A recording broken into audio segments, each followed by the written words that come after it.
All right, Wayne Bettis here, the founder of the Off the Tools podcast. I just want to introduce you to our brand new sponsor, directplumbing.supplies.com. It is founded by a former tradesman who has set up his own plumbing and heating merchants. He has an online shop, which is obviously at directplumbing.supplies.com, and he delivers across the UK. So sit back, relax, and enjoy the rest of the show.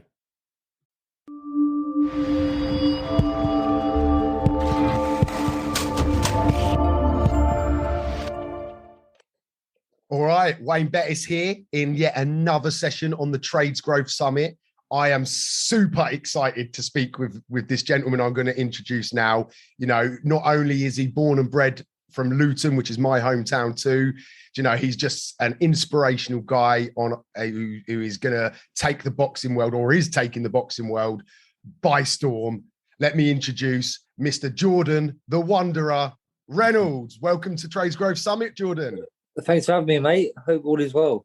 Yeah, all good my end, mate. And we've been meaning to have this chat, you know, for a long time, and mate, finally we're here. We're getting to talk to each other.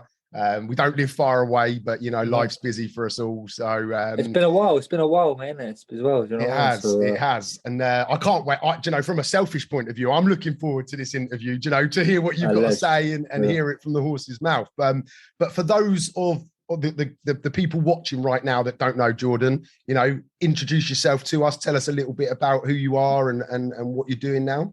Yeah, so obviously my name's Jordan Reynolds, born and bred in Luton, up on Farley Hill Estate. Former Olympic Team GB member, England captain, and now currently a professional under MTK Global. And that's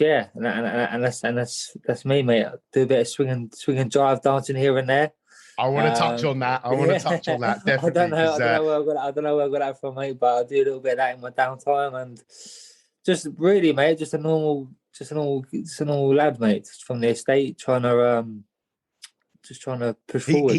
Everyone listening, right? As we go through this interview, you're gonna quickly realise he ain't an average lad. This guy he's got something about him. The swing, the 50s style, you know, that's where your name comes from, isn't it? The Wanderer. The Wanderer, yeah. That's it, mate. So, yeah. And I've been wandering around, mate, since I was about 16, mate. I ain't been living at home since 16 years old. So well, let's start back there then, yeah. So obviously, you've said you were from Luton. So let's go back to your childhood. You know, what was your childhood like? Yeah, your upbringing? I had a good childhood, to be honest. Typical Kansas State childhood, you know, you're not like nowadays, but like, you know, we'll be pushed out and knock up ginger, throwing stones at cars and eggs, just typical kind of stuff, really. Always around my granddad. He's a bit old school. Yeah, great childhood. I was always around fighting because my dad and his 5 brothers, they've always been into like the bare knuckle. They're quite old school, and like they've always instilled old school stuff in me. You know, never grass. If someone hits you, hit them back. When it's 5 brothers, obviously they've got kids, so there was always maybe like spar and things like that in the back garden since young, just so we can look after each other. And especially like when you're from the estate, mate, if you're not kind of brought up rough and tough, you're kind of a target. So yeah, like we was never going out. I was never taught to go out and look for it. But if anything happened, just know that, you know, don't take yourself for a mug, really. Be prepared for what life's gonna throw at you. Yeah, and my dad's like, so that I kind of brought up about old school, and my dad's family, like, and my dad especially, they've all done long prison time, long sentences, all of them. Even my granddad as well. So I was always seeing a bit of drama and trauma there. But childhood outside life was great, mate. Like I was running around, just being a kid, being a kid. Do you know what I mean? But my inside, my home life weren't so good. I carried a lot of trauma growing up. A lot of trauma, you know, and I blame that on drug substance and alcohol and like, even like for example, protect, like my mom trying to protect me, I was still seeing things where I was like, I shouldn't be seeing this stuff. And Yeah, like my dad suffered. My dad was a strong man. What hurt me the most? My dad was a strong man. Everyone knows him in my town, but especially up Fardeel. Good man. You know, gets on with everyone, but he kind of just fell down that hole, mate. He had a few drinks and he was just abuse my mum and whatnot, get jealous and whatnot. And I was seeing that growing up, but as that would happen, I would see my mum try to protect us, and it was just that one thing after another, mate. And it got to a point where my mum finally found the courage to leave my dad. You know, she held on for so long, for years, you know, for him making the change, and he never did. And I remember waking up. She was just at the bottom of the bed, mate. Bottom of the bed at 6 in the morning. Bottom of the bed. She was just in bits, mate. Like black eyes, smashed to bits. And I had to go down there. I was only a kid. I had to ring an ambulance. I had to see her get carried away. Neck brace, and whatnot. I thought to myself, mate, with all this going on, mate, I was angry, hatred kid, and like as that was going on, I had like families found like it's like my mum's not my mum's family, but it's like distance, like long distance family. They were all saying to me like, "You're just gonna be like your dad," like kind of like mapping my future out for me already. And I'm just like, man, I'm a kid here. Should be like trying to lift me and encourage me. But they were just How always old saying, was you when this like was happening? mate, do you know what, mate? Like it was happening since young. Like I remember the last memory I've got of us going away. I was about 9 years old, probably. It was happening throughout my whole life, mate. Yeah. Since like 9, I think the last memory was 9. I remember going on holiday. That's the only like memory I remember. Is we gone on holiday.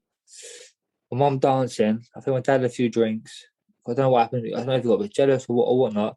He's come over there, and we're in Spain. He's hit my mum. This is like this is just a few drinks. My dad's like, honestly, if you speak to anyone, my dad's a good man. Like honestly, it's sad. It's sad to see, but he's hit my mum, and you know, and my mum's left, and I remember her screaming, "Don't come back to the hotel," you know, in bits. And I'm a kid here, and I'm with my sister. And we're left in the middle of Spain. I remember sitting in the middle of Spain, and she's crying. We're all sitting there. So we decided to go to the hotel. I remember like it was yesterday. We started going to the hotel. We asked for the key or the card, whatever, and the card was gone. Obviously, my dad's gone back to the hotel. So we were like, oh no. So my mum was going in there, and I just remember effing and blinding. You know, my dad was just like this on the bed like this, just a paralytic like that. And my mum was like, "Get in." So like, me and my sister, get in the room, get in the room. So we've got in, but we're obviously peeking as you do. Do you know what I mean? Yeah. And I remember seeing my mum going mad. There was a wooden chair, and she just went boom straight over my dad's head, mate. And it was just, I thought he was dead. Mate. And then a knock on the door, boom, boom, boom, boom. Some black fella knocked on the door. He followed us home. He was there. He followed us. He was there at the club, and he was actually a policeman. So it was quite lucky because my dad had out to hospital, mate. It was mad.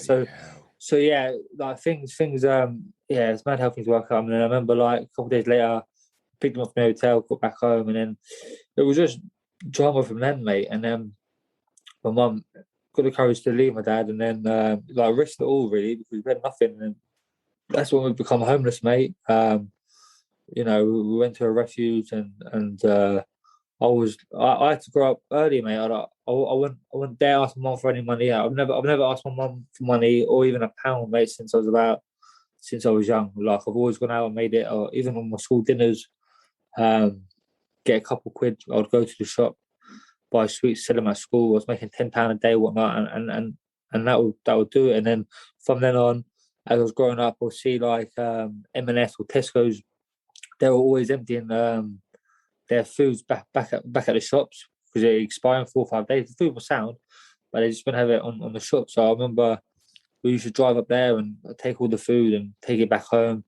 And then we were just living like that for a while, mate. And then, wow, man. Yeah, it's just mad. It's just a bit mad. But I carried a lot. I carried a lot of hate, man. Like I hated my dad, man. Like really, I shouldn't have been. It's hard because I shouldn't have really been involved with it all. And I was always got told Such like, a young age to be sort of exposed to yeah, that man. sort of Do you know shit, what I mean? innit? And then you get stuff in your ear as well. Hate him or hate her and do this. And I just like, mate, I was fighting I ended up fighting every week. I couldn't not like I was very sensitive. Like if anyone tried to say anything to my mum or anything like that, I would snap. And like, if I see my dad, like for a year, I lost contact with my dad for 7, 8 years. Um, I would, mate, every time I'd see him, I try to do him in. Um, then obviously my best friend was my granddad.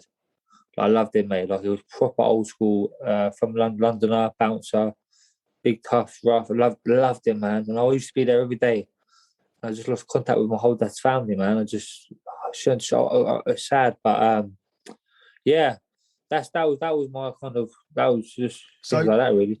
just on that point, for anyone that is listening, there's lots of help out there for people. So if anyone is experiencing sort of, I guess to classify it's domestic abuse, isn't it? Yeah, I think that's yeah, what it's called. Seek help. There's places out there that can get you out sure, of yeah, that yeah. situation, definitely. Don't So don't be. Do you know what I would say to people? Phil, don't be afraid to take that step. yeah, Like a lot of people are scared because they're scared to losing everything. You mm, sometimes you just better off taking that step and starting fresh. Start yeah. fresh and just do. You got to do So the what hard. Like happened then when you guys left? You obviously were homeless then. So what did you do? we, Stay with we, family or yeah, we were sleeping at this weird. I'm not saying this weird place. It was like one room. I don't know what it was called. It was like I don't know if it was like a refuge. I don't know what it is. I don't know what it is. like a But one. hostel type place? Yeah. I guess that's it. It was hostel, yeah. And I was just like one room. I was just like, mate. And I remember I was only young, and I was just and my sister, she was gone at this point. She was living with her boyfriend and whatnot. So um, I was just like, mate, I ain't staying here. It's feel weirdos, mate. Mm. Like we was in a rough bit as well, mate. And we were like drug addicts and whatnot. So I was just like, but we was there for a while. And we ended up going to my nan's house, staying at my nan's. Then from there, yeah, just lived there for nan's for a while. Then I think my mum met a fella a couple of years later, and he took us in. To be fair play to him. And do you know what? He done like the most genuine, harmless fella you'd ever meet. Like he wouldn't even say boo to a goose. And I feel sorry for him because obviously my dad never really got over it, and my dad got over my mum, and that geezer took some beatings, man. So it continued even that many Years, years mate, later. Like years, man. 10 years, man. Jesus. And I remember him getting bashed up by a hammer, and like Oh my God. even and then my dad's brother started getting involved. And I remember um, one of the brothers come to the house, like booting the car. I jumped out. I was like, I'm starting to grow older now. I'm like 13, 14 now, so I'm not having none of it. And I've come out. I was like, come on, what are you doing? I started smashing the car, and then even like, he's threatening to like get away. I'll stab you. I'll stab you. I'm thinking, what? I'm like, what the man? It's mad. Oh my Do you God. know what I mean? But like, so I was a really confused kid, man. And then like growing up as well, I wouldn't even show no love or like even like my mum was very closed in, so like I was never really shown no love as a kid either, mate. To be honest, like I was never like I remember going to school and like kids like their mum would give it or dad would give them a kiss, Yeah. hug or whatnot, and I just think what I was like, that's weirdos, like what are they doing? And then I I started to suppose think, that I suppose yeah, that in that yeah, environment, love yeah. just gets sucked away, I guess, Yeah, I 100. can only I had no man. imagine. I just had hating me, man, and then like, um, and I'm kind of like we kind of installed like not to show no feelings anyway. Really, growing up, like there's no like I don't know, it's weird. Like I even struggle now because I don't really like I'm sweet now. Like I'm great, mate. Like I'm happy for that every day. But like I'm just like never really not very I think emotional. Like, I think yeah, back then, as let alone what you went through, Jesus, yeah. like that opens up a whole different way. But even just like that back, because how old are you? 20, Basically, no. 26, yeah. So you had a bit of a childhood without the internet and without like Yeah, yeah, yeah, modern like yeah. tech. And I think that generation and the ones before it, especially men, emotions were just something that you didn't have, unless it was anger. Really, that was the only one that you were allowed to show, wasn't it? Yeah, literally, like it was like kind of showed that week, really. If you kind of so, but it's mad. But then but that was always obviously all that stuff was kind of playing into my school life. Yeah, I can imagine. I was in and out of different schools, getting kicked out or whatnot. And then I remember I got kicked out of school, and I ended up. School was long, mate. Because my mom tried to send me to some.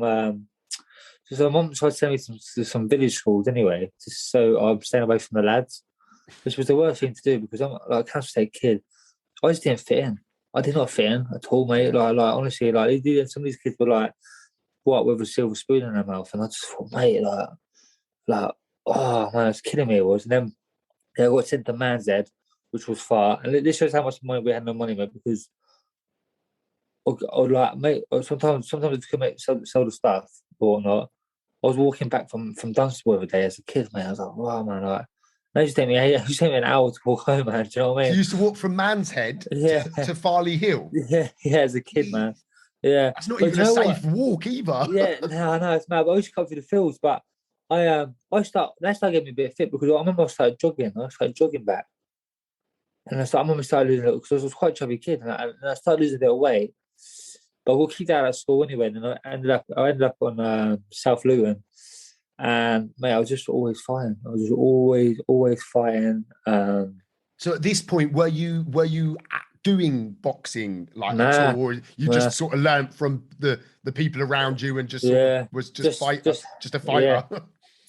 was just always a fighter. I just looked big heart and just fight mentality really. I always had this dog in me. Do you know what I mean? Yeah. It's mad. But then I got sent to South Luton. That was I do miss school, don't you know what I mean? Like walking, start walking home and start walking. Well, I miss walking to school with the lads because it used to be we used to do a trip. We used to leave at 6 a.m. and literally just to walk and pick everyone up. And there used to be about 30 of us. Then I'll go there, I'd muck about, then I would leave. I was never in school. Like, I was leaving. I started getting groomed by all the lads, and then I started doing some wrong stuff anyway. But in that part, that's when Graham Old come to the gym, and they tried to put me in this class, tried to label me like anger management or whatnot. So I was like, I'm going to do the boxing anyway, just to get out of lessons. So I started doing it. And I remember Graham Old was just like, he was like doing pads, and he was just like complimenting me. And I was just like, so you got to imagine like all this stuff was happening to me. And I'm very like, I wasn't a weird kid, but I was very like just like closed in, but like just spiteful and just like don't talk to me. So I mean, like, what? This random geezer's going, I'm banging the pads, yeah, and he's going, beautiful, lovely, and I'm like, this geezer alright? And then he goes, no, lovely, beautiful. And I'm thinking, like, what?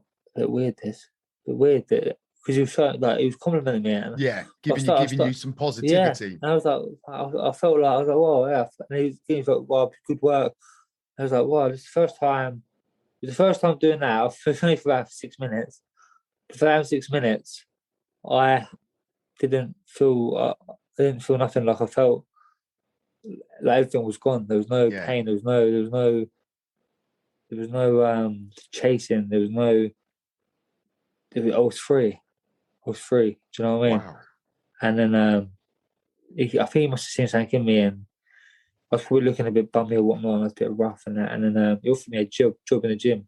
He said, "You need to go to school." He said, "Come work after." And I think he knows a few lads anyway in the area. I think he knew what I was up. I was doing a few night stuff after school, outside school anyway.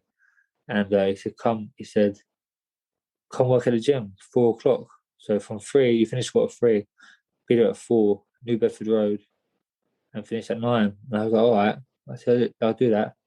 So I remember, and that was the first choice I had to take my future, man. Like I used to, on this Cuno Road, there's a big hill where South Luton is.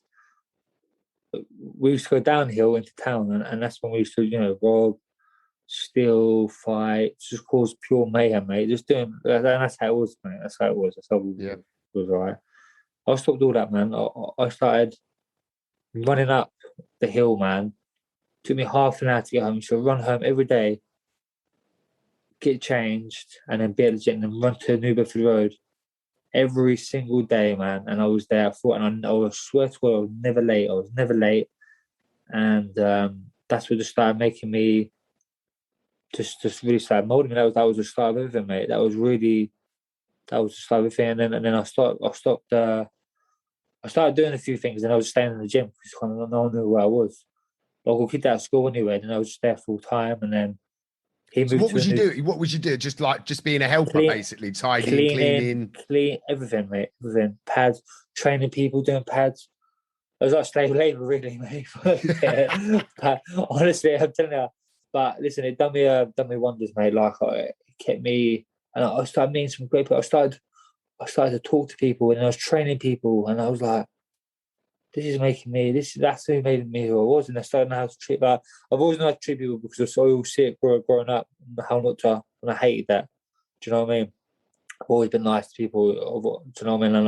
And you probably know I'll always try and give back and help anyone, absolutely anyone. And that's not because I'm building up on. I've done it since day, mate. I've done it since day. I know what it's like to have nothing, man. And once someone gives you that opportunity, you got to take the opportunity because you can just change the whole thing if you just make that one choice. And that's what I've done. And from there, I started grinding. And I was like, I want to fight. And I remember sparring, and I thought I could have it. Like, do you know what I mean? Normally I had to come out spar one of the pros. He said, no, not really. You don't even have to box. So no, I want to spar. Mate, I was pestering him. She was like, go on then. And these are men. And I remember one of them, mate, just went boom. And I was like, went down. I was like, when they got back up, carried on. I just had pure heart, man. And just boom, put me down by 3 or 4 times the body shots. And from that day on, I thought to myself, that's never ever going to happen to me ever again. And I was just boxing loads, and then got my first fight with Graham. I ended up knocking the fella out, stopped him in about 20 or 30 seconds in Leeds. And then, I was like, let's do amateur. And we moved to the gym. He moved, I was still working. And I was starting to get a bit older now. And then, I was in the gym from 10 in the morning till 10 at night, literally just living in the gym, mate. And then I was boxing for Stevenage. And then, I just started chipping away, mate. Started doing all right. So the gym basically, it gave you focus, obviously because of what you're doing now, but it kept you away. It kept you away from maybe the stuff that you knew you shouldn't be doing. So it gave you an excuse not to be able to get dragged into that life. Yeah, it gave me a vision. It gave me a direction to go. Do you know what I mean? Like it really gave me something to look forward to and do. Instead of because I can't imagine what I've been lost, man. I was so lost, and you gotta imagine, my whole life was mapped out, probably to be what, sad to say, right? My dad's brothers, they're all talented, mate. Dad could have been a professional footballer, great, unbelievable stories about him.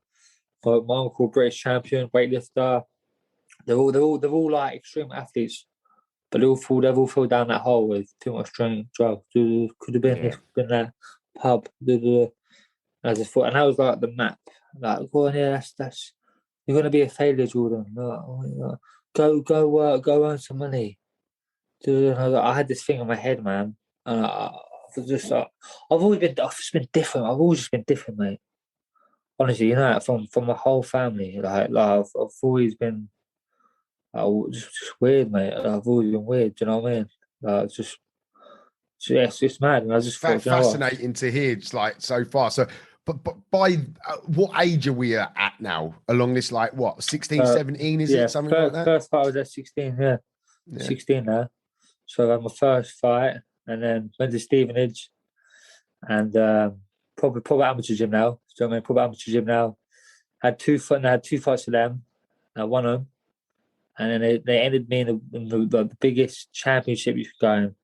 You're boxing lads who are an England team, GB, both the best. And I was like, well, I had 2 fights. But do you know what I mean? These lads have had 60, 70 fights. It's the ABA. It's the most traditional title you can win.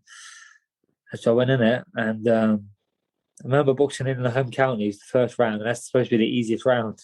And I won on a split. I've only just won it. Like, I could have gone either way. I remember a fellow called Kevin McDonough. He could have gone either way. But I was like, mate, I've got to box the best in London next. Then you got to box the best up north and then south, whatever. But I beat everyone. I got to the final. I had six or seven fights in championships. I boxed some unbelievable kids, mate, and I just beat them by. I'd always get beat by I would always get bashed up in the first round. But Wales was just so relentless and wanted it so bad. The second and third, mate, they were just gassed because I was on them, man. I had no really technique, really. I was just relentless. And then, yeah, man, I got all the way to the final, lost to the world number 2 by about 7 points, which is actually on YouTube, actually. Yeah, I was only young. And then from then on, I saw West Ham and Repton. They had about 8 or 9 lads in the finals. I just thought, that's where I want to go, mate. And then said to my mum, I want to box West Ham. No, it's dangerous. It's dangerous. I said, mate, it's just like, all right. It's just casual stuff. You know what mum's like. So yeah, we had no money, but she sold a jewelry, and I sold a few things and had a few £100 and started going there every day, mate, by myself. So was that the start of the wandering part of you, traveling around doing things? Yeah, man, that was the wandering part, mate. And then I'm like 16, 17, wandering around to the East End plaster, very rough. I'm walking to the gym, and this gym is like claret and blue, crate where everyone like proper over 120 national champions. Mickey Mays made old school, the likes of Nigel Benn, Terry Spinks, Kevin Mitchell, Matthew. The list goes on. Who's come out of there, and they don't just take on anyone. And I've walked in and I'm thinking, man, I'm just by myself. So I mean, most kids go down there. Everyone's with their mum or dad with them, or their dads. So I mean, their dads. So I mean, I was by myself. I've never had that. I was by myself, and I was like, yeah. I was like, yeah, just want to go box West Ham. I remember because I heard so much about Mickey May. It was old school, mate. It was about 88 years old, old school East End, yeah. I was East End gangster, mate, and I was like, but I'd admire him. And I remember he was watching me and I was hitting the bags, but where I was trying so hard, I was knackered because you're tense. Do you know what I mean? You're so because you just you can feel his energy on you. Yeah. And he took me on the pads. I feel that, but then he took me. He must have seen something in me. And then within the first couple of months being there, I won my first British title, British national title, number 1 in Britain. And then progressed on me. And then some family must have thought like, don't know, like, what's this kid doing down here? Do you know what I mean? And they started talking to him and they said I can live with them. Yeah. And I was like, whoa. I was like, a bit weird. I was like, I don't know. They had a single son. I can understand that. They had a single son, I think. Do you know what I mean? But I was like, I didn't really want to leave my mum, mate. But I don't know. I had to make that choice. That was the next choice, mate. And I went and lived in Essex and kept my head down. And I was there for 6 months. I remember, within 3 to 6 months, I started like missing my mates and things like that. I was like, oh. And they ring me, and then I remember Kai ringing me. He's like one of my best mates. He's my next door neighbour back home in Luton, where my mum lives. And I remember him saying, "Oh, it's been a while. Come to the house party. It's in I think it was in Marsh Farm or something." And I was like, "Yeah." I want to see everyone. Let's catch up. So I remember laying in bed and thought, because I ended up getting a job as well. I ended up working at butchers in the cold freezers, mate. At like 5 a.m. till 10. I had work at 5 a.m. and then from there, from 5 to 10, I'd go training at like about, I'll go to West Ham about 5 p.m. Do you know what I mean? I was doing it every day. And then from 5 p.m., I want to get home to 9 p.m. And then I'm up again at 5. I was doing it every day, man. And but I remember laying there, I just thought, I just started thinking about it. I thought, I don't want to be tired for training. I was like, I don't know, like, it's a long old day. Do you know what I mean? Like, I feel like I'm missing out on training. So I rang, I said, you know what? I ain't coming, mate. I said, I'll go gym in the morning. I said, I've got training, sparring. And they're like, oh, please, like, come on, be good. I was like, no, I can't, man. I can't. Then a few hours later, I got a phone call saying that he's been shot in the back, by shotgun, and I was like, mate, I was like, oh, and then mad, mate, and then she just one thing after another, and then a few weeks later, I'll come home anyway in town, because that's another choice. That's another choice that just set me free, man. I was like, wow, because I know I've been made. Do you know what I mean? Then I come home a few weeks later to see my mum, and then I went to go get a tattoo priced off back of town. And as I'm walking out with my sister as well, and I'm walking down the road, I bumped into two lads. I'm with my sister, and I got my chin bag. And I'm like, mate, that's the last thing I'm thinking about is trouble. Do you know what I mean? With my sister. And all I hear is, "You're mad, you're dumb, you're mad." I'm like, "This is my first first day back in the town for a while." I was like, "I said, what's your problem?" I said, "Leave me out." I said, "I'm with my sister."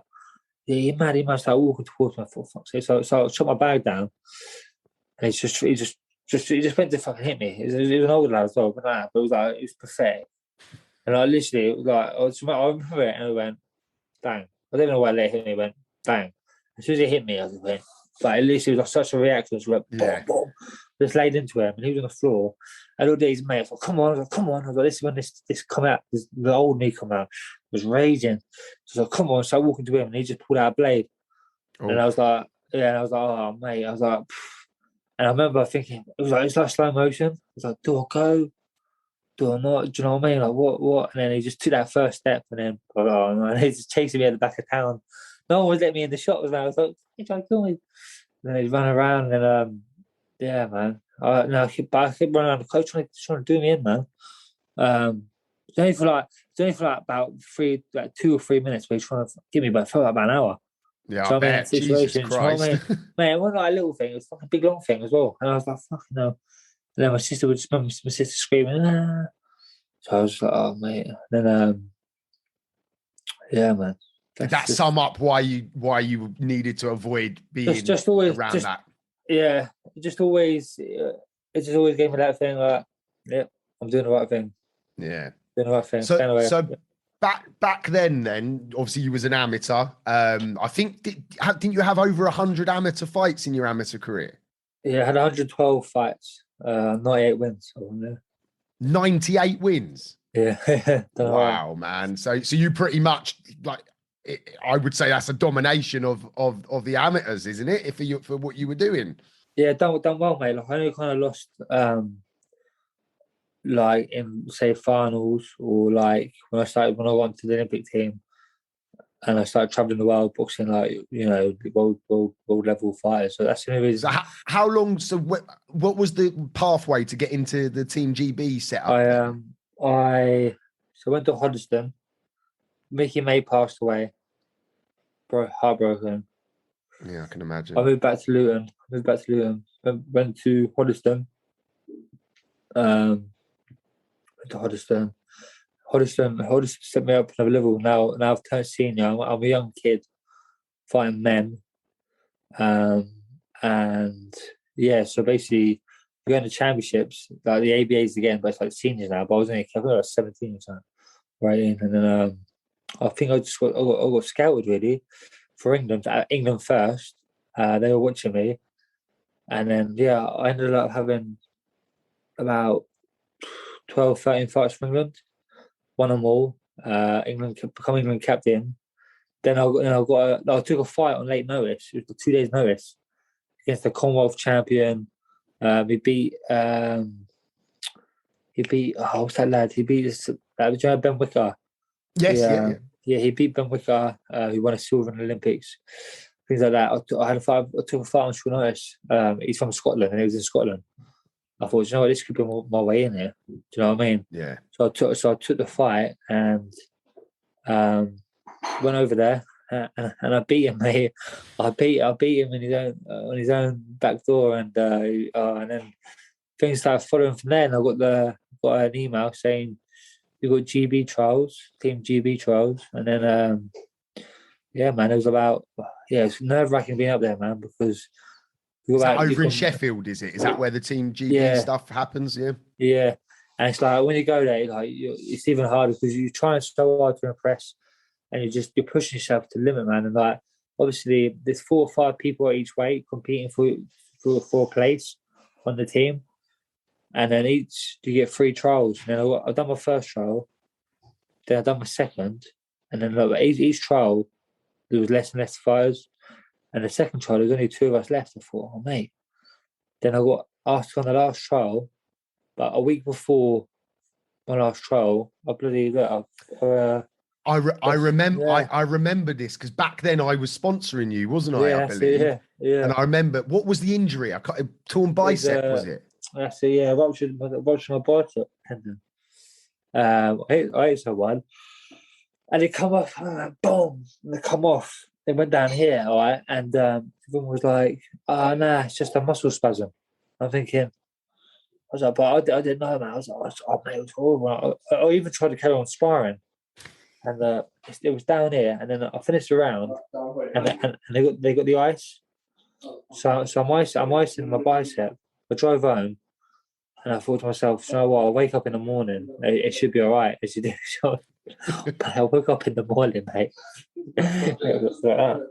Wow. Yeah, it's like a balloon, mate. So yeah. So NHS rang them up, got that done. Wake up. I told him, I said, you can't fuck up. I said, please. All this I've been. Do you know what I mean? I really, I'm on a pathway. Like this is, I want to step away. Like as I'm going through the ranks, people was always telling me, turn pro, got more of a pro style. You'll never go on Dylan big team. You never go into Team GB because you're more suited to the pros. You can sell. I always had that. So I thought, fuck this. So I'm actually gonna sit up and do what everyone said I can do. If I'm in my life, and I've done that, and now into my career, I'm gonna do this. And then So they operated, woke up, and all I hear is, "Oh, sorry, couldn't do it." And I was like, "Oh my god, mate! I still can't find a tendon or something." What? So I just thought, mate, I thought I'm done in it, and I'm done. And I was running around. I had a fellow called Gary King who was supporting me, mate. He took a real big interest in me. And he said, look, if you try private, I said, no. I said, I've got a prize back like $7,500, man. And I was like, I can't afford that. So I mean, I had a few bit of money saving that, but I said, I'm a kid, man. That's a lot of money for us. You know what I mean? Especially with cancer taking, mate. You know what I mean? Yeah. You know what I mean? I ain't got started yet. Do you know what I mean? As I was just about to get started, it ended. So a few of my sponsors, I contacted a few sponsors. I just told him the situation, and I raised a few. I think I raised $2,000. I think it was $2 or something like that. And then Gary King, he chucked the rest in, mate. He chucked it in. Oh, wow! What a fucking gentleman, mate. That's unbelievable. Absolute gentleman, mate. Honestly, he's always been there, like fucking tough times, man. He's just come through. He's come through out of nowhere just to help me. I'm fair play to him, man. And but he. Yeah, big old Scott. It's supposed to be keyhole surgery. But he's straight. Do you know what I mean? It's been cut. I've been cut up. So, but yeah, I've done that. Was I get? Obviously, it was a successful operation this time. Yeah, 6 months to recover. I saw Dale Hardiman. He's like, look. He said, "You do it in 3 months." Dale Hardiman, he's like, listen, trust me. He said, he's the osteopath. From Luton as well, isn't he? Oh, mate, I've heard amazing things about him. Unreal, mate, honestly. And then, so I've done that, and so I started doing rehab with him. Started, because I put on loads of weight off.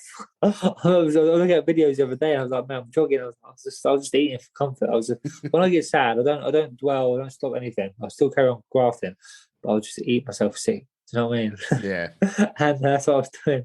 But I started losing the weight, started going for runs, man. I was doing some mad marathons and just keeping the body occupied and things like that and ready and becoming strong and working on things I needed to work on for my next trial. So I texted them and said, what the crack is, they said, don't worry. I said, when you're all ready, we'll give you a chance to do last trial. So I was like, all right.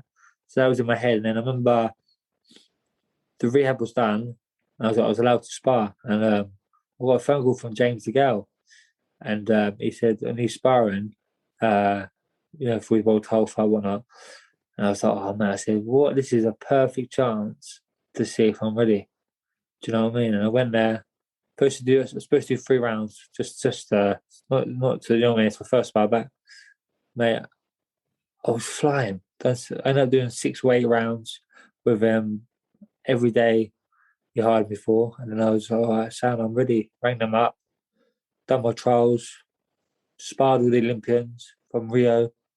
Sound, mate, it was sweet. 2 weeks later, I got a phone call, said, you've made Olympic Team GB. And I was like, yes, man. I said, I've made history in my town now. And that's just going to give kids an extra push that it's possible to do what you want to do, man. Just that alone, can show, like, to put it frank, it was quite a traumatic childhood, in quite a rough town, and lots of opportunities to quickly go the wrong way. That's probably the best way to put it, isn't it? Oh, mate, and now you're standing as part of the Olympic Team GB team. Like, wow, man. Buzzing. Shows that anything's possible, doesn't it? Yeah, oh mate, honestly, just like, and I always say I wanted the most talented. I was just like, I started late. I was always the first one in, the last one out. I'd stick at it, clear mind, good vision, positive. I'll get there. I'll get there. And I always managed just to break through. So man, I'm a strong believer that, like, talent is obviously a big part, right? But it's not the sole ingredient, is it? There's a cocktail. You need heart, determination, focus. 100%, man. And it's your mindset as well, man. Do you know what I mean? You got to just keep going. A lot of people, they as soon as they have a bit of resilience or a bit of whatnot, mate, they give up, mate. Do you know what I mean? So you just need these are just tests. Do you know what I mean? So it's character building. All this stuff that's happened to me, it's all character building, mate.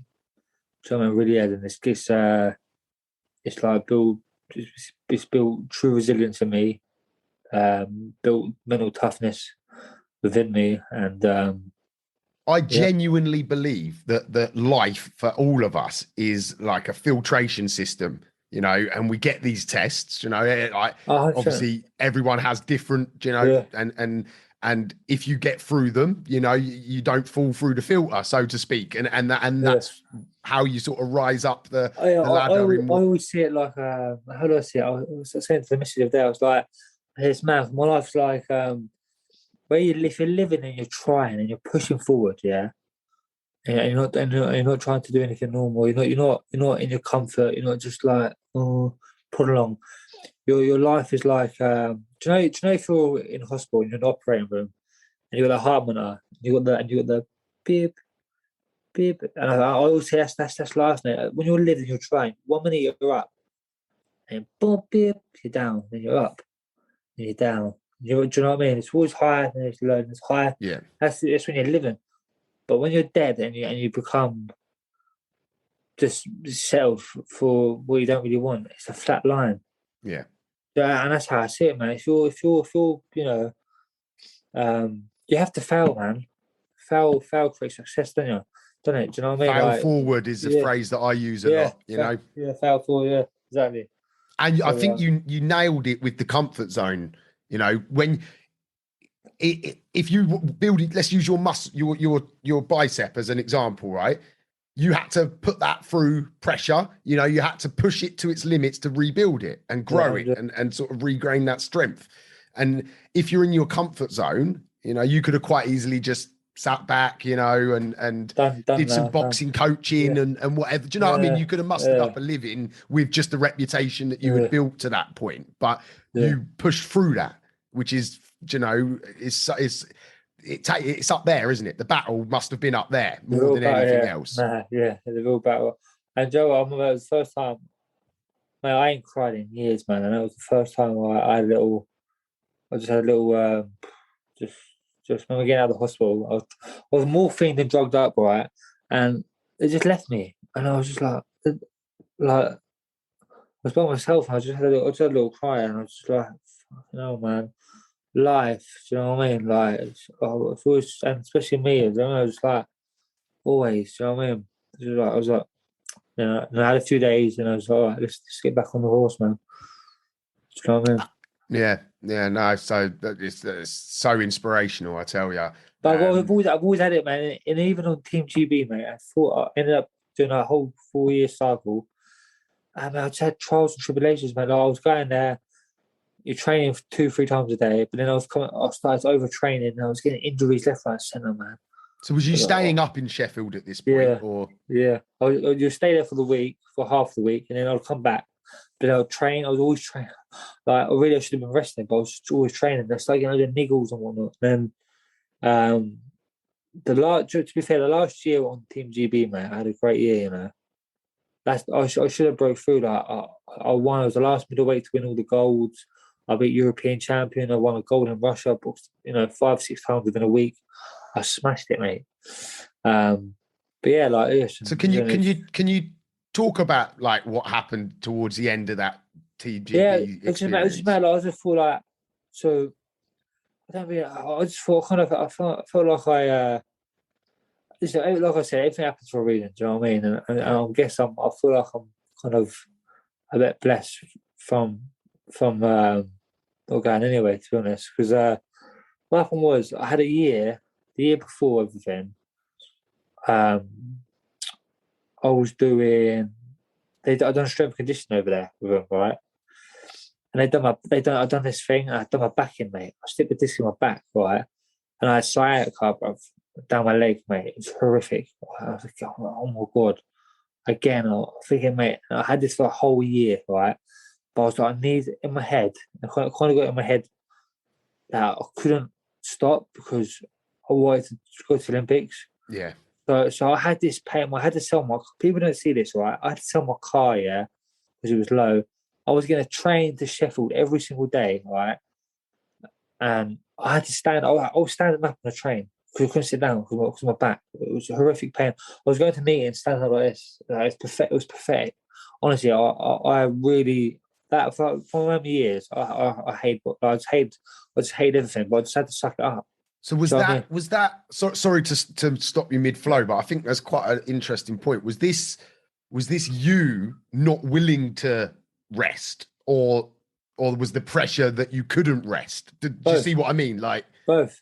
Yeah. Like it was both. It was like they were all giving me fights and tournaments coming up, and I was like, well, this other middleweight's doing well, and I was, do you know what I mean? Yeah, it's like just had to do what you had to do. So yeah, like it was mad. It's like we're like horses up there, mate. Do you know what I mean? You get injured, go on, inject, go get us a goal. Yeah. If I'm honest, that's how kind of how I started to feel. So then I went to Finland, and I remember I went to Finland. I went to Finland, won a gold in Finland. I was like, oh my god, won a gold. I was like, now I saw my back up, mate. Listen, I was honestly, it was horrible, mate. And I was drugged up, and I was getting injections in my spine and whatnot to try to trick my mind not to send pain down my body, but it wasn't working, all right. I was getting some mad side effects. But so done that, I won a gold. I thought to myself, right, I said, now I can rest and recover. Then the senior ABA title come through, and all these new middleweights just got on and whatnot. And this is the only title I haven't won is the senior ABAs. So I was like, and I kind of felt like I had to go in it. Like Jordan, you want to go in the ABAs? I was like, well, we don't have to, no. So I had to go on that back, mate. And then 3 or 4 days before that, mate, I get food poisoning. So I was like, oh my god, man, I was fucked, mate. I did. The first time I remember going in the ring, and he booked Friday, Saturday, Sunday, quarters to semi-final. And on the Friday, I remember going in the ring, and I thought, I don't want to be in there. I felt I looked rough, mate. Honestly, I didn't want to be in there, and I got bashed up the first round, mate.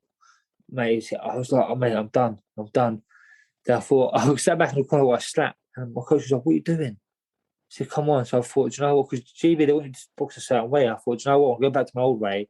Yeah. Ain't going to look pretty, but I'll win the fight. So I just stuck it on him for 2 rounds. I just stuck on him. I thought, the will to win. Boom. Got the win on a split decision. Bang. Then the next day, boxing, athletic kid, cheeky kid. Won that. I got cut, clash of heads, big, massive cut over my eye. And now I'm in the final, mate. I'm ill. I'm cut to bits. Boxing, Ben Fowl, who's knocked out everyone. Everyone's got Jordan, who don't take the fight. I was just like, nah. I said, man, let's just do it. Do you know what I mean? That Luton heart. Yeah. But then I bashed him, man. I beat him. And I won the ABAs. And I was like, yes. And I've done it. And then I've done it. And then I was buzzing, mate. I was like, that was your call as well, actually.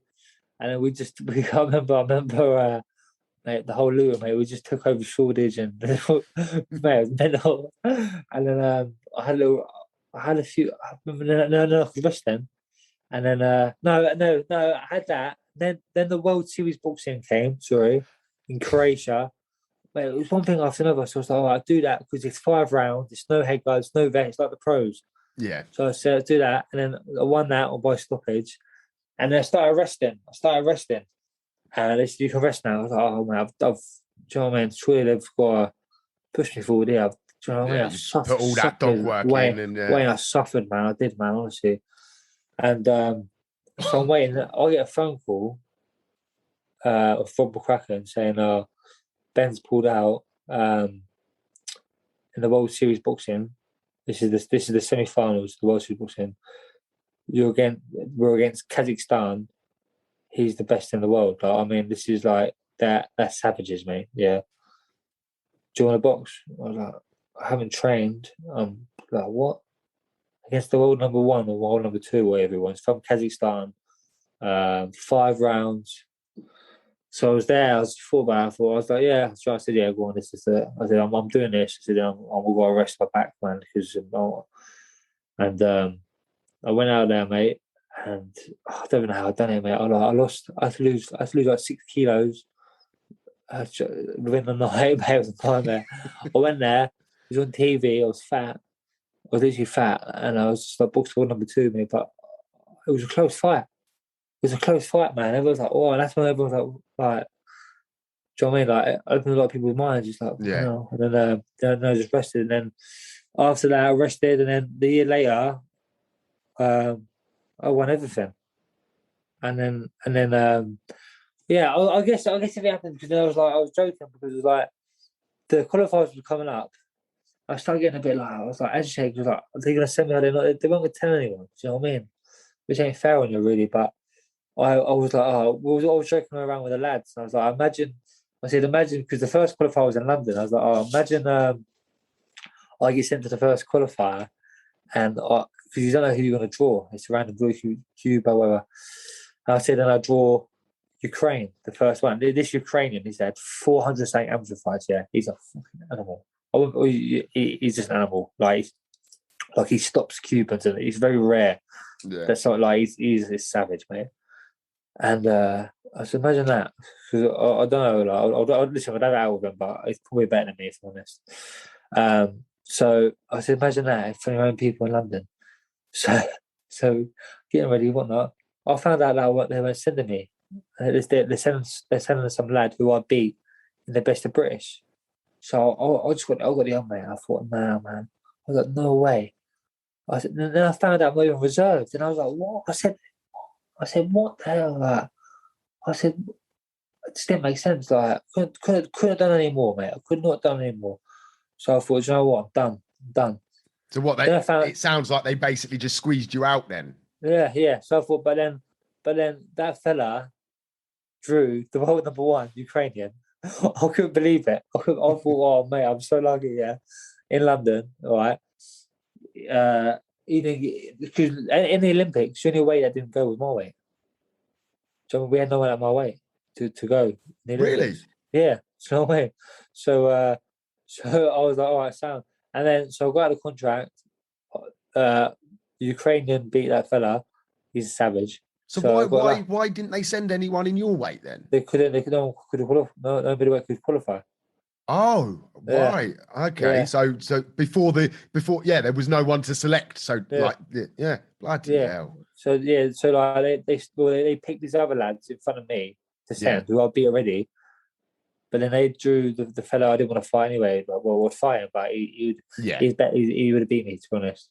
And But well, I would have gone in there. It's weird. It's a weird one. I'm just being honest. So I mean, no, and people have got to remember that amateur boxing is different to professional boxing, isn't it? So different, you can't it's points, it's tactical, it's different. It's in essence, it's a different style, isn't it? It is. But then that happened, and then obviously I've still got my contract turned pro, and then COVID hit. So I was like, and then like they had to wait. I was like, mate, I'm lucky because I couldn't wait. I started hating it up there, and I was like, they have to wait another year or two. And then they had to like, I'm not anti-vaccine or anything, but then they had to have the vaccines to go there. I just thought I won't even have the vaccine because I don't need it. I'm young, so I just thought, oh, that's my choice, and I just thought, you know what, it's quite that fair for me. Yeah. And no one really knew that the Olympics was on, mate, because it wasn't even publicised. It wasn't even like. I looked at it, right. Obviously, like as you know, I followed you and known you for a few years, and it was just like it was like you've worked all this time, and even if you had qualified, it would have been a right mess anyway because it weren't worth it. It weren't there, and then when it was, there was no crowd, there was no euphoria. No publicity. I was doing the Olympics because that would have been just the icing on the cake for me. The profile would have been there, wouldn't it? Yeah. And like, so some of them lads there who went, they still ain't got a bigger profile than me anyway.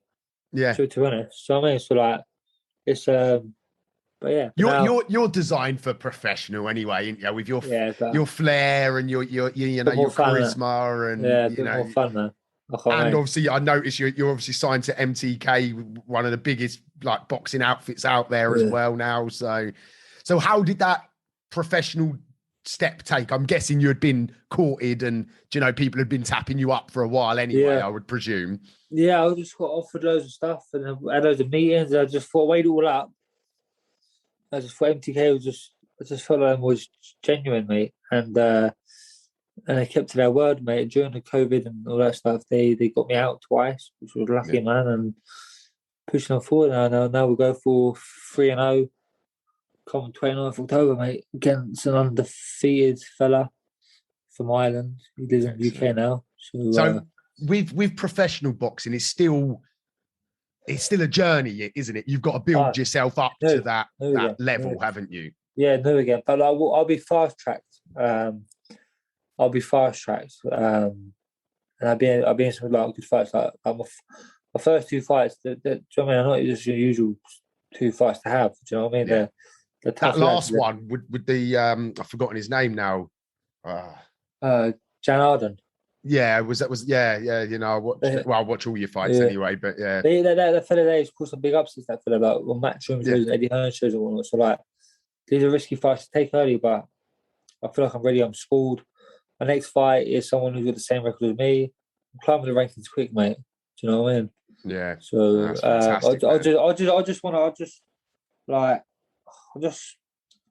just want to secure myself, man. Yeah. Do you know what I mean?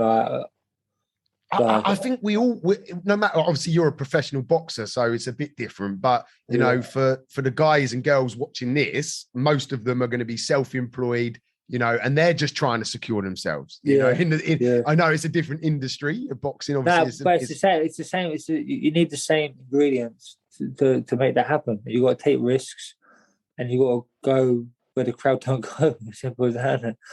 And so, on that note, that's led us perfectly into. Let's put boxing, your past. Let's put all that aside. You're a very flamboyant. Is that the right word? Some of the outfits I see you in. I just think I stand there and I've actually copied you in something. I bought so my family are hat makers, right? And from Luton, born and bred. I was in a charity shop with my wife and we found this old Trilby hat. And the minute I saw it, I was like, you know what? I'm gonna get this. I'm gonna bring some old school back. And I bought it. I wanted to wear it for this interview. I've totally forgotten.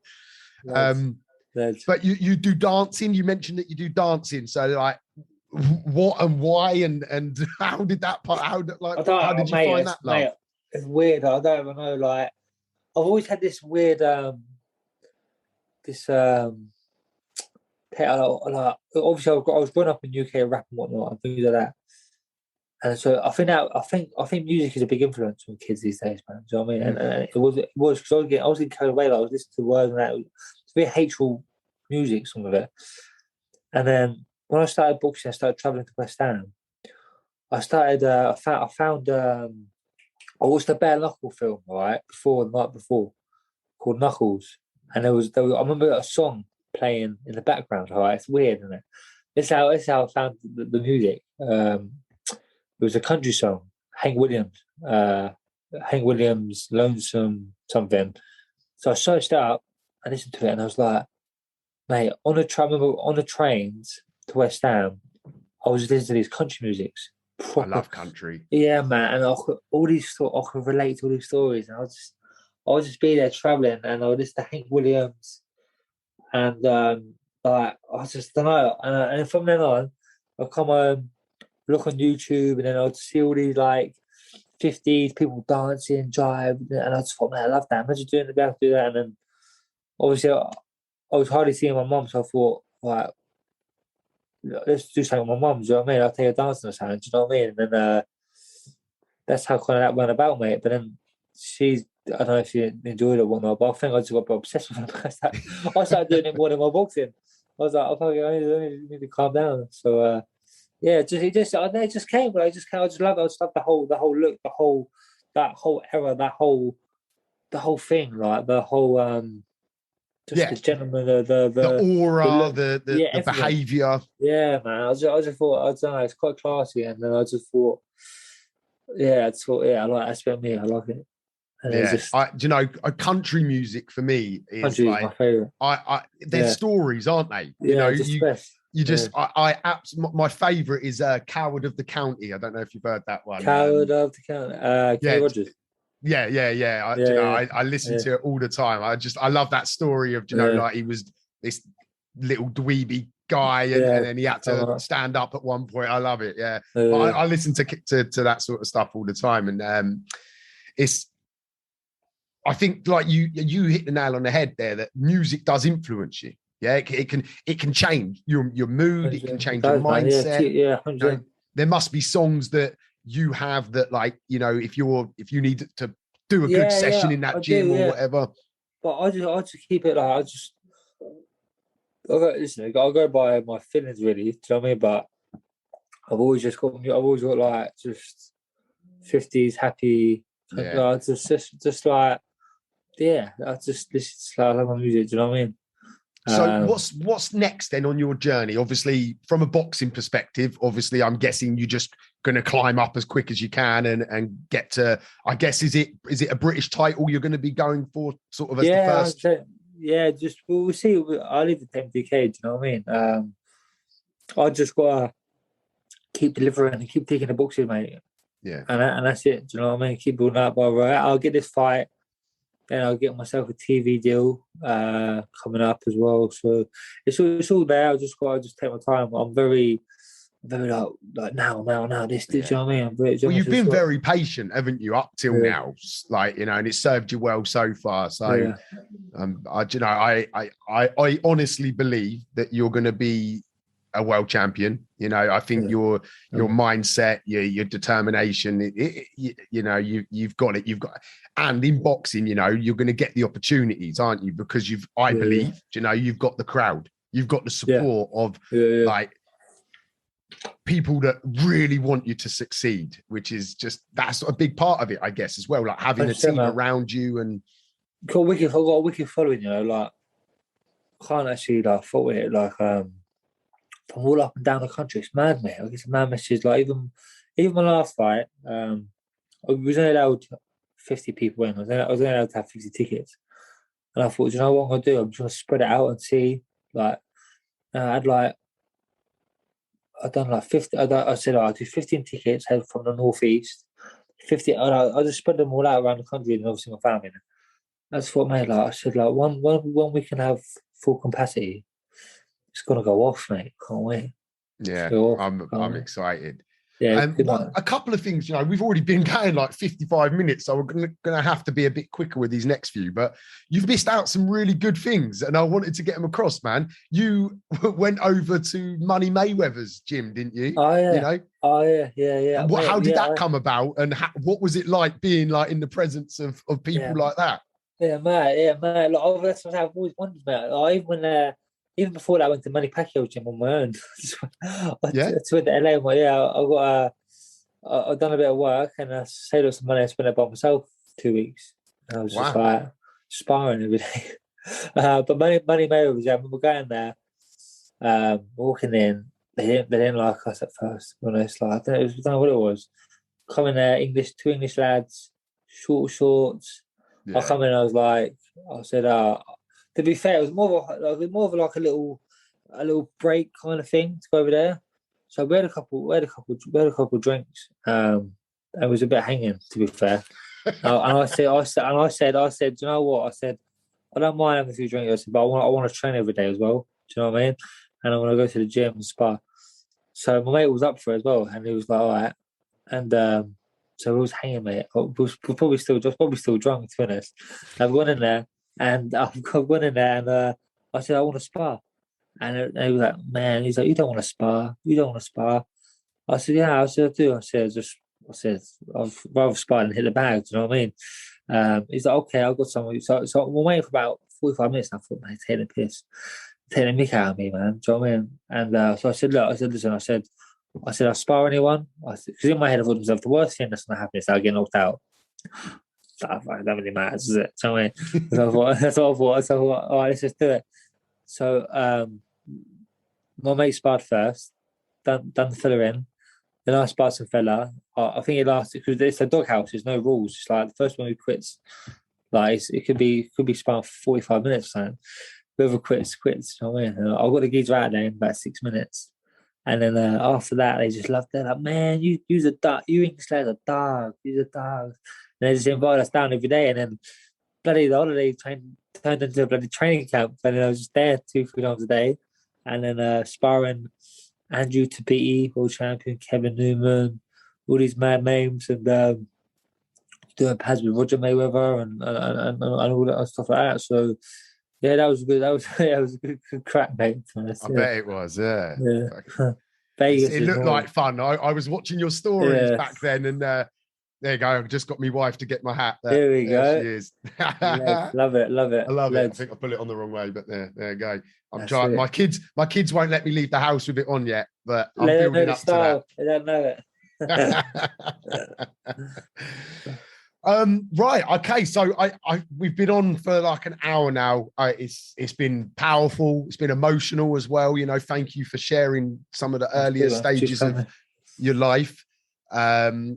Is there, if you had to sort of give some advice to the people watching, what would you say are some important things to take away from your experiences in life so far? I don't know what. Just go on your own path, I would say. But the hard road, always pick the hard road. Yeah. I do believe. I think that the hard road will set you free. Just go for your goals, mate. Do you know what I mean? Like I'm just go for it. Do you know what I mean? Like don't think of don't look at the negatives. Do you know what I mean? And don't, because do you know what it's all right. Even like, I don't know, I get carried away, but I'll tell someone something or an idea, and it's never. They think about but they look at the negatives. Oh, what if this? So they don't go, fucking up. If you do that and that's successful, then you're gonna have this. Do you know what I mean? So just look at the positives, of everything, and just go for it. Do you know what I mean? I'd echo that. Definitely. So I mean, just build your own path. Build your own path, man. I think that's important as well. We're socially, engineered now to sort of follow the crowd, aren't we? In everything, dress sense, mindset, working and behavior, everything. And it's something that I've done as well. Is I've always looked for the different route and probably the more challenging route along the way, because that's where the growth is, isn't it? When you challenge and push. Yeah. Well, no comfort zones. No comfort zones. Do you know what I mean? Like 100%. literally do something. I try and do something every day that I hate. Do you know what I mean? I know if it's something easy one, mate, it ain't gonna benefit me. There's no quick fixes. Everyone wants to quick. They don't work. They don't work. People want to lose weight. The 5-day pill to lose weight. It don't. You have to suffer. You have to suffer and sacrifice to get where you want to get to. Otherwise, you're never gonna build this. You're never gonna build yourself to be ready for it. If it's quick fix, everyone wants the quick the weight loss shake and the pills and that, or even like with the mental health stuff, people want to take pills for that. You can't. You got to work on yourself. You have to. It's hard, man. Do you know what I mean? It's the hard word again. Yeah. Do you know what I mean? So powerful and so true, because it is. If it's quick and easy, it's either bullshit or it ain't going to work. I always say Rome weren't built in a day, right? But it's still, it wasn't built in a day, and it's still falling down now. Do you know what I mean? Yeah. It's still lasted up now. It lasted 1,000 lifetimes, didn't it? Yeah. Yeah. So, well, mate, I literally have thoroughly enjoyed this. I hope everyone listening at home has enjoyed it. Thank you. Obviously, we're here to raise money for Help for Heroes, so hopefully, you guys and girls that are watching can donate over to that. There'll be links to follow Jordan. As he said, he's 2-0 at the moment, going for 3-0 at the end of October. And he has a very exciting career ahead of him. So if you want to be on an exciting journey, go follow Jordan. Make sure that you support him if he's got fights coming up. You know, he is a real warrior is probably the best way to describe you. You know, you never give up. You've got a heart, and I think you described it as a dog inside of you. You know, but you've channeled that in the right way, which is just truly inspirational. You know, because it could have so easily gone a different path. So I take my hat off to you and everything you've done. And I really thank you for your time. Is there anything you want to just close it off with? No, just thanks for always supporting Wayne and always following me. And hope everyone enjoyed it. And just follow my career and some good times ahead, mate. Do you know what I mean? So, keep chipping away. Thanks for watching, everyone. See you soon.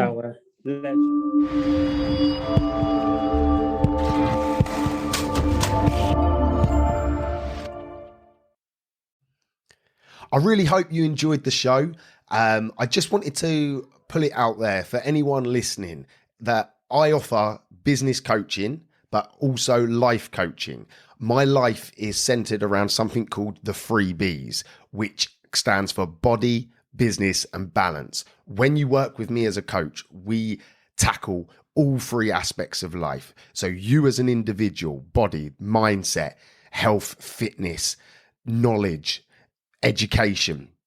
Business B obviously stands for your business, improving, maximizing opportunities, elevating, making more money. And balance stands for your friends, family, loved ones, you know, making time for everything in your life. And the 3 Bs is the core element to that. If you'd like to learn more, I would ask you to reach out to me on Facebook, Instagram, TikTok, wherever you might be consuming my information. Or you can email me directly at wayne@offthetools.co.uk. I'm here waiting to assist you to elevate across all aspects of life. Have a good one. No excuses. Let's go.